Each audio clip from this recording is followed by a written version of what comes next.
বয়স যখন ৮০ ছাড়িয়ে যায় তখন মানুষ একটু নির্ভরতা খোঁজে, একটু নিরাপত্তা চায়। কিন্তু বাইখোড়ার পশ্চিম চরকবাই এলাকায় ৮৩ বছরের রেণুবালা কুড়ির জীবনের অন্তিম অধ্যায় যেন লেখা হলো অগ্নির অক্ষরে। অগ্নিদগ্ধ হয়ে তার মর্মান্তিক মৃত্যু ঘিরে ছড়িয়ে পড়েছে গভীর চাঞ্চল্য এবং শোকের ছায়া। শুক্রবার রাতে যখন গ্রামের অধিকাংশ মানুষ ছিল উৎসব বা নিমন্ত্রণে মগ্ন, তখন এক কোণে নিজের নিঃসঙ্গ পৃথিবীতে জ্বলছিলেন রেণুবালা কুড়ি। পরিত্যক্ত কিছু জিনিসপত্র পুড়িয়ে ফেলার সময় আচমকায় আগুন ছড়িয়ে পড়ে তার গায়ে। জীবন রক্ষার চিৎকার বাতাসে মিশে গেলেও শুনতে পেল না কেউ।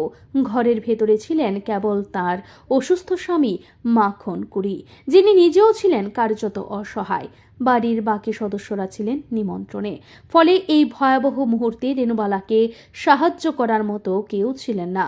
আগুনের লেলিহান শিখায় পুড়ে ছাই হয়ে গেলেন এক প্রবীণ মা, একজন স্ত্রী, একজন জীবন্ত ইতিহাস। কালকে আমরা একটা ইনফরমেশন পাইলাম ওয়েস্ট চরকবাই রামু বালা কুড়ির হঠাৎ আগুন লেগে যায়। খবর পাওয়ার পর আমরা ঘটনাস্থলে যাই, জানতে পারি যে তাইনের হাজব্যান্ড 98-99 বয়স, তাইনেও অসুস্থ। হাগিসগুলো ডেলি ব্যবহার করার পর আগুন দেওয়া হয়। তো এই তাইনে মহিলা আগুন দিতে যাইয়া হঠাৎ নিজের গাও আগুন লেগে যায়। এরপরে এই দুর্ঘটনা হয়। পরবর্তী সময়ে আমরা হসপিটালে মর্গে লাশ নিয়ে আসি এবং পিএম করার পর পিএম আজকাল তাদের পরিবারের হাতে তুলে দেওয়া হয়। ওনার নাম রেণুবালা কুড়ি, 83 বয়স। হাজব্যান্ডের নাম মাখন কুড়ি, ওয়েস্ট চরক। দিদি একা ছিলেন, কিছু পোড়াচ্ছিলেন মনে হয়। হঠাৎ আগুন লেগে যায় শরীরে। আমরা জানতেই পারিনি, জানলে হয়তো বাঁচানো যেত।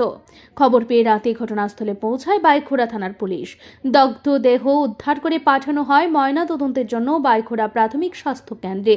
শনিবার সকালে পরিবারের হাতে তুলে দেওয়া হয় মৃতদেহ।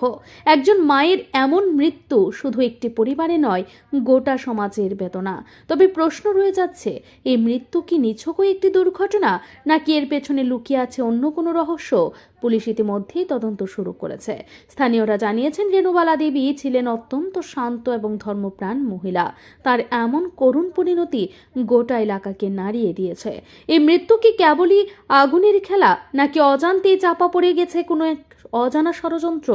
পুলিশ জানিয়েছে, প্রাথমিকভাবে এটি দুর্ঘটনা বলে মনে হলেও তদন্ত না শেষ হওয়া পর্যন্ত কিছুই বলা যাচ্ছে না।